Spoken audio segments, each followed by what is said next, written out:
오늘 말씀의 제목은 야베스의 기도입니다. 우리 기독교인들 가정에 가장 많이 액자로 걸려있는 성경 구절 중에 하나가 바로 오늘 본문의 말씀이 아닌가 생각을 해봅니다. 그리고 특히 생업하는 생업 중에 개업하는 이 가게에 가면은 이 말씀이 많이 걸려있는 것을 볼 수가 있습니다. 따라서 오늘은 이 야베스의 기도를 통해서 그 내용을 통해서 은혜 받기를 원합니다. 먼저 야베스의 기도라는 제목으로 제가 일주일 동안 쭉 설교를 준비하면서 강하게 느낀 것은 무엇이냐면은 야베스의 이 인물, 야베스의 살아온 과정과 또 우리 서귀포 동호교회 성도들이 걸어온 길이 비슷하다라는 그런 생각을 일주일 내내 해보았습니다. 왜 비슷한가? 여러분들 말씀이 이제 전개되어지는데 왜 야베스의 인생과 우리 서귀포 동호교회 성도들의 인생과 믿음 생활과 비슷한가? 이것을 한번 생각해 보시기를 바랍니다. 먼저 야베스란 인물에 대해서 살펴보겠습니다. 야베스라고 하는 이 이름의 뜻은 무엇이냐면 고통이다라는 뜻입니다. 부모들이 자식의 이름을 지을 때 크게 두 가지 경우에서 이름을 짓는 경우가 있습니다. 첫 번째로는 장차 이 아이가 어떤 사람이 되었으면 좋겠다라고 하는 그런 소망을 가지고 이름을 짓는 경우인 것입니다.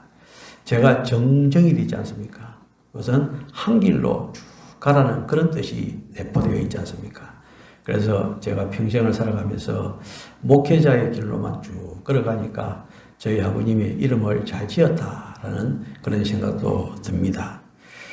우리가 들으면 다 평범한 이름 같은데 부모들은 공들여서 아이의 이름을 짓고 그 이름대로 되기를 바라는 그 소망을 가지고 있다 이 말인 것입니다. 다음으로 그 아이가 태어날 때의 상황을 두고 그 아이의 이름을 짓는 경우가 있습니다. 오늘 본문의 경우가 그러한 경우입니다. 아들을 낳고 그 이름을 야베스, 고통이다 라는 이런 이름을 지었을 때 이 태어난 아이 야베스의 출생이 예사롭지 않다라는 것을 우리가 짐작할 수가 있지 않습니까? 야베스가 태어날 때 그때의 그 부모님과 그 가정의 상황은 아주 고통스러운 상황이었을 것이다 라는 것을 짐작해 볼 수가 있습니다. 이런 의미에서 볼 때 야베스는 우환을 몰고 온 아이가 아닌가 그런 생각도 해봅니다. 야베스 이름에서 떠오르는 것은 이런 불우한 출생의 비밀들인 것입니다. 오늘 본문에서 우리는 야베스에 대한 정보들을 실제적으로 발견할 수가 있는데 9절에 보면은 그의 어머니가 수고로이 낳았다라고 그렇게 말씀하고 있습니다. 그의 어머니가 수고로이 낳았다. 이 말은 고통 속에서 아이를 낳았다라는 뜻입니다. 어쩌면은 산모의 목숨이 위태했던 난산이 아니었겠는가 이렇게 짐작을 해볼 수 있습니다. 또 아이의 이름을 보통 아버지가 짓는데 오늘 본문에 보면 어머니가 이 야베스의 이름을 지었다라고 그렇게 되어 있습니다. 따라서 이것을 볼 때 야베스가 태어나기 전에 아버지가 사망했던 유복자이었다라고 이렇게 짐작도 해볼 수가 있습니다. 이렇게 야베스는 이 세상에 태어날 때 지극히 좋지 않은 그런 환경, 요즘 말하면 흙수저 가정에서 태어났다라고 볼 수가 있는 것입니다. 그리고 야베스에 대한 두 번째 정보는 10절에 나오는데 야베스가 하나님께 아뢰었다라고 되어 있습니다. 이것을 원문을 통해서 보면 이 아뢰었다라고 하는 것은 부르짖었다라는 그런 뜻이 담겨져 있습니다. 하나님을 향해서 부르짖었다라고 하는 것은 그의 인생이 순탄치 않았다라는 것을 짐작해 볼 수 있는 내용인 것입니다. 주의 손으로 나를 도와달라는 이 기도는 자기의 힘은 미약하다는 것입니다. 도와줄 사람도 주변에 별로 없다는 그런 뜻이 담겨져 있는 것입니다. 그래서 환난을 벗어나 근심이 없게 해달라는 이 기도로 보아서 이 야베스는 고난으로 둘러싸여진 환경 속에 있었다라는 것을 알 수가 있습니다. 따라서 이런 고통이라고 하는 주제가 바로 야베스입니다. 야베스 하면 고통인 것입니다. 그렇다면 이 고통스러운 삶이 왜 주어졌는가? 그것은 시대적인 배경 속에서 우리가 살펴볼 수가 있습니다. 첫 번째로 역대기서가 언제 기록되어졌느냐. 이것을 우리가 생각해 볼 때 역대기서는요, 이스라엘 백성들이 바벨론에서 70년간 포로 생활을 하고 난 이후에 고국에 돌아와서 이스라엘에 돌아와서 성전을 재건할 때 이 말씀이 기록되어져 있었습니다. 기록자는 에스라라고 이렇게 알려져 있습니다.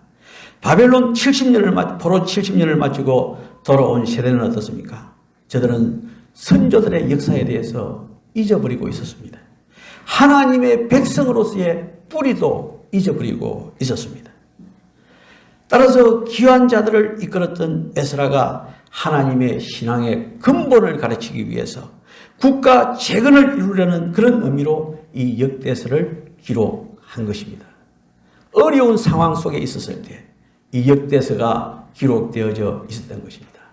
그래서 이 역대서 속에서 오늘 본문의 말씀은 야베스가 등장하고 있는 것입니다.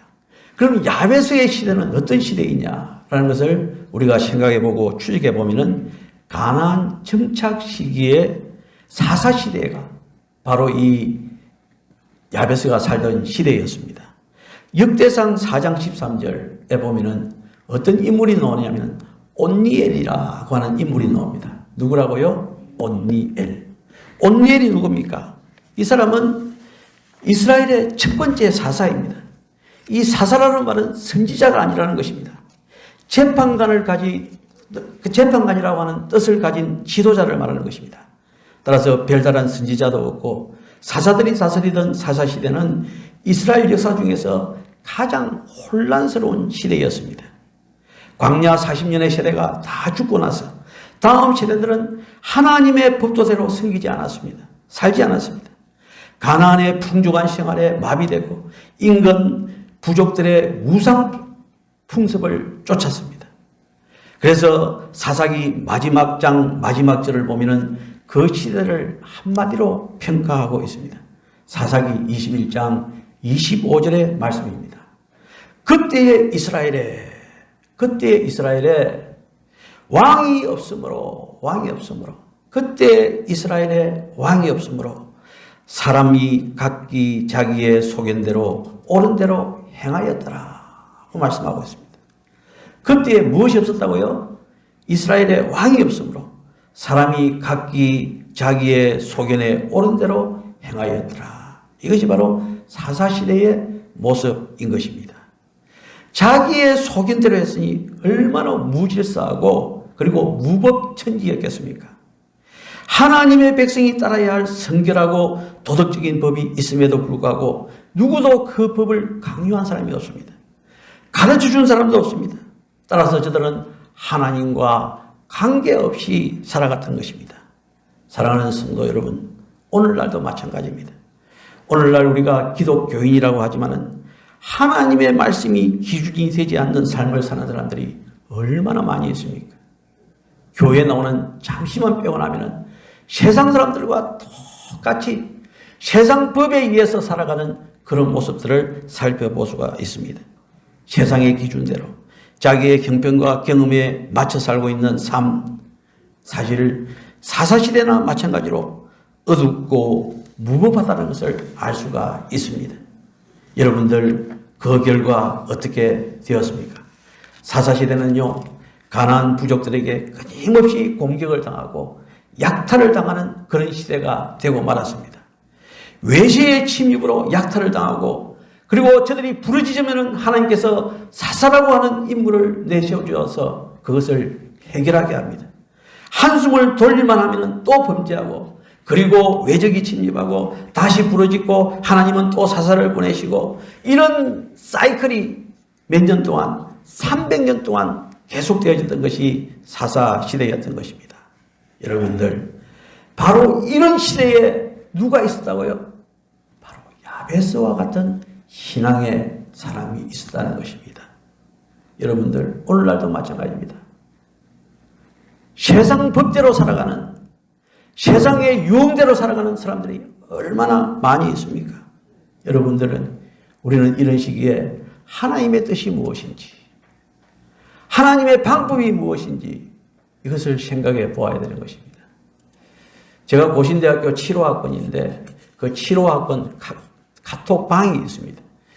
어제 어떤 내용이 하나 올라왔는데 그 내용이 무엇이냐면은 우리 7호학번 중에서 이제 목사가 안 되신 분들이 몇 분 있는데 그 중에 한 분 장로님이 있는데 그 교회의 목사님이 이제 은퇴를 하는 모양입니다. 그래서 이제 집을 이렇게 그 목사님한테 제공해야 되는데 집을 하나 제공해야 되는데 그것을 편법으로 제공을 하면은 정상적인 방법으로 제공하는 것보다 한 3천만 원을 더 이익이 있는가 봐요. 그래서 당회에서 결정하기로는 편법으로 하자라고 하는 그런 뜻으로 당회에서 결정을 내리려고 하는 상황인 것입니다. 그때 제 친구가 이제 카톡에다가 이런 경우 어떻게 하면 좋노라고 이게 글이 올라왔어요. 그러니까 제 친구들 중에서 대부분의 이제 목사님들이 3천만 원 손해보더라도 법대로 해야 된다라고 하는 것이 제 친구들의 의견이었습니다. 이제 오늘 그 교회 또 당회가 열릴 것인데 과연 어떻게 결정이 될지 모르겠지만 여러분들 우리는요 세상의 법도 따라야 됩니다. 이게 우리의 길인 것입니다. 우리에게 돈이 좀 이익이 된다 하더라도 한다고 해서 편법으로 살아서는 아니 되는 것입니다. 세상 사람들의 손가락질을 받게 되어 있는 것입니다. 여러분들 시대가 악하면 악할수록 우리는 누구와 같은요? 야베스와 같은 그런 인물이 되어야 되는 것입니다. 여러분들 오늘날 우리의 살아가는 모습이 현대판 사사시대 같지 않습니까? 불신앙의 시대 같지 않습니까?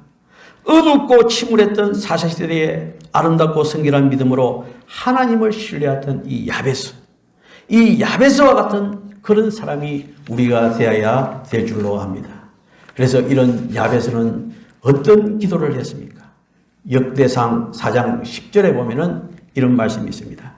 주께서 내게 복을 주시거든 나의 지역을 넓히시고 주의 손으로 나를 도우사 나로 환난을 벗어나 내게 근심이 없게 하옵소서 라고 이렇게 말씀하고 있습니다. 나의 지역을 넓혀달라는 이런 기도를 했습니다.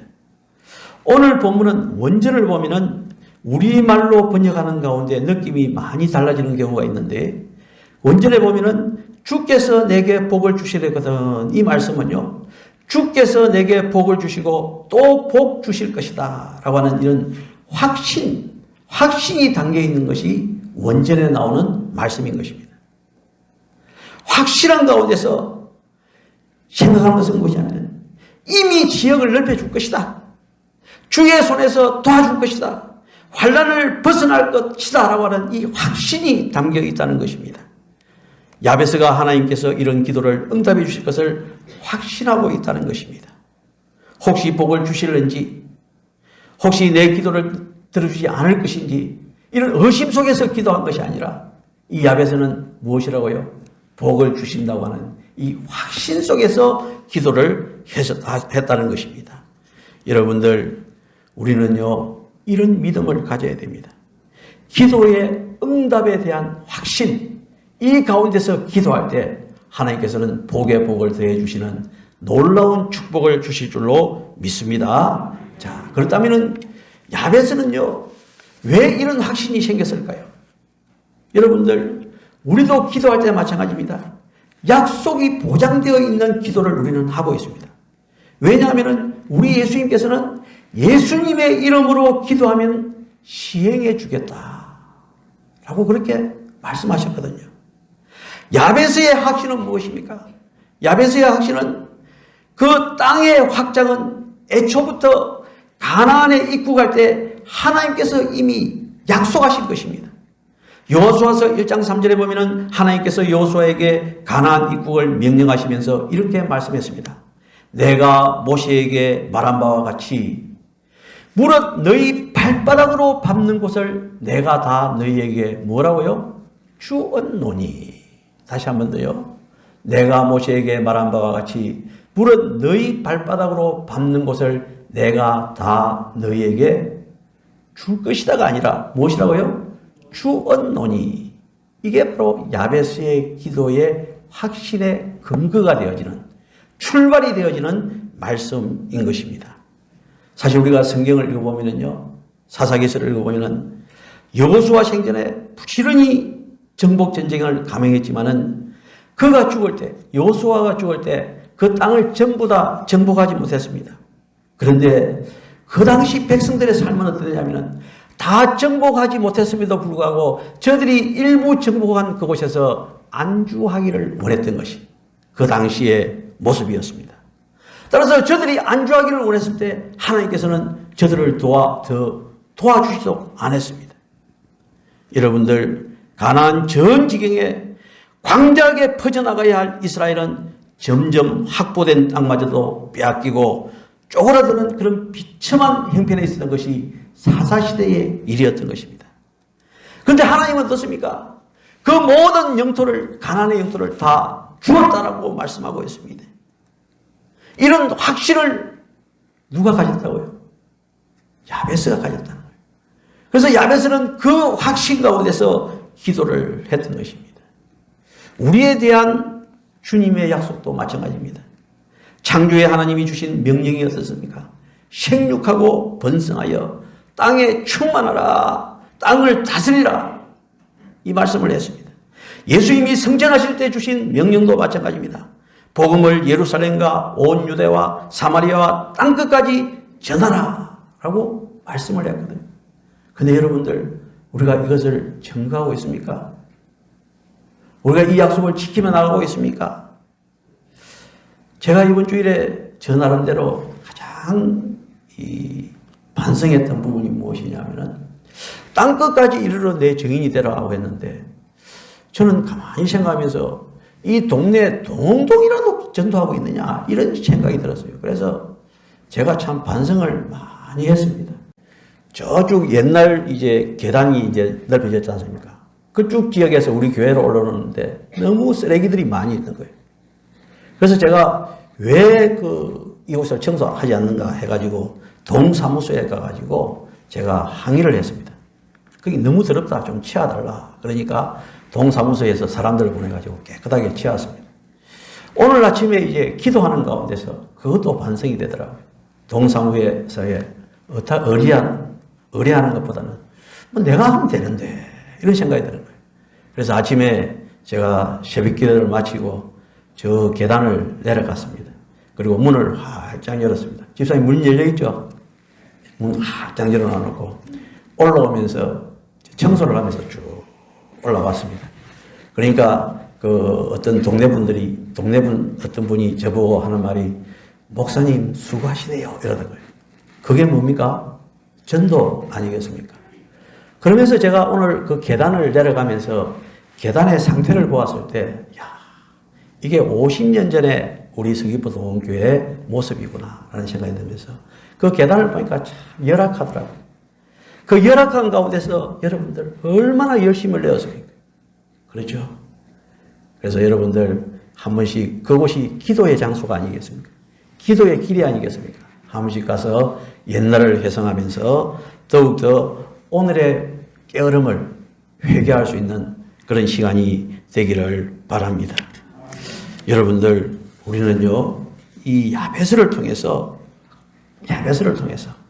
우리가 생각할 것이 무엇이겠습니까? 오늘 새벽 기도의 시간에 제가 기도하면서 하나님 아버지, 오늘 야베스의 기도를 통해서 말씀을 전가하는데 이 말씀을 전가하게 해야 된 이유가 무엇입니까? 또 무엇을 강조해야 됩니까? 라고 생각했을 때 이제 우리 서귀포 동원교회 성도들의 이제 모습들이 떠올랐습니다. 제가 신방을 하면서 여러분들의 집을 쭉 다들 관찰했을 때 다들 기본적으로 잘 사시는구나 라는 생각이 들었습니다.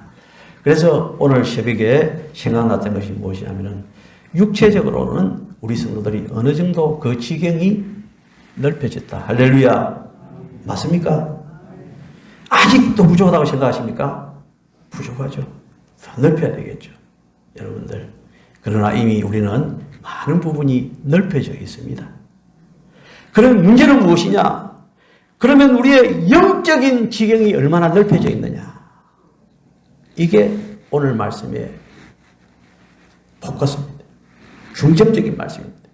이거 오늘 새벽에 저에게 하나님께서 주신 말씀입니다. 서귀포 도움교회의 영적인 지경이 얼마나 넓혀져 있느냐, 넓혀지려고 얼마나 기도하고 있느냐, 많이 부족하다는 느낌이 듭니다. 특히 코로나 시대가 2년을 이제 넘어가고 있습니다. 이제 3년도 또 기다리고 있는데 많은 것이 위축되어져서 지금 움츠리고 있지 않습니까? 여러분들 기도의 지경이 얼마나 넓혀져 있습니까? 기도의 지경, 그걸 검토해 보기 위해서는요, 여러분들이 기도하는 그 대상이 몇 명이냐, 이걸 생각해 보면 됩니다. 여러분들이 기도할 때 그 기도의 대상이 10명입니까? 20명입니까? 저는 강대상에서 기도할 때 이렇게 숫자를 세우면서 기도해 보니까 최고로 많이 했던 게 200명쯤 되더라고요. 200명을 위해서 새벽에 기도했었던 게 있는데, 200명도 참 많다는 생각이 들었는데, 거기서 제가 만족해서는 안 되죠. 더 지경을 넓혀가야 되지 않겠습니까? 200명 넘어졌다. 이게 우리가 기도해야 될 저와 여러분들의 제목인 것입니다. 전도의 지경은 그러면 얼마나 넓혀져 있느냐? 지금으로 봐서는 거의 제로 상태 아닙니까? 여러분들, 제가 앞에서 말씀드렸다시피 청소하시는 노인분들을 위해서 먼저 전도합시다. 그리고 서귀포 전역을 위해서, 그리고 온 대한민국을 위해서, 중국 땅을 위해서 전도의 지경이 넓혀지는 우리 교회가 되기를 주님의 이름으로 축원합니다. 그 다음에 구제의 지경, 우리가 얼마나 많은 사람들에게 구제하느냐, 이 지경도 넓혀져야 될 것입니다. 선교의 지경, 우리가 얼마나 많이 하고 있습니까? 제가 지난 주일에 어느 시골 교회 가니까 이제 후원하는 교회를 벽에 쭉 붙여놨는데 한 15군데를 붙여놨더라고요. 물론 한 교회 기간마다 많은 돈을 후원하지 못하지만은 14군데가 5군데가 이렇게 붙어 있더라고요. 제가 그것을 보면서 얼마나 부끄러운지 모릅니다. 우리는 몇 군데입니까? 4군데죠. 4군데. 여러분들 부끄럽지 않습니까? 저는 그 농촌교회에서도 14, 5군데를 후원하는데 우리는 4군데밖에 후원하지 못하는데 하는 생각이 들으면서 많은 부끄러움을 느꼈습니다. 이런 선교의 지경. 그래서 우리가 사실 여러분들 이 제주도에 여러분들 오셨을 때 다 맨중으로 오셔서 여러분들이 동원교회라고 하는 이 교회 공동체를 통해서 여러분들의 지경이 넓혀진 줄로 믿습니다. 그러나 여기서 만족하지 마시고 육적인 지경도 넓혀져야 되지만 무엇보다도 뭐냐? 영적인 지경이 넓혀져야 되는 것입니다. 이것을 위해서 열심히 기도하고 애쓰고 힘쓰는 우리 성도들이 되시기를 주님의 이름으로 축원합니다. 기도드리겠습니다.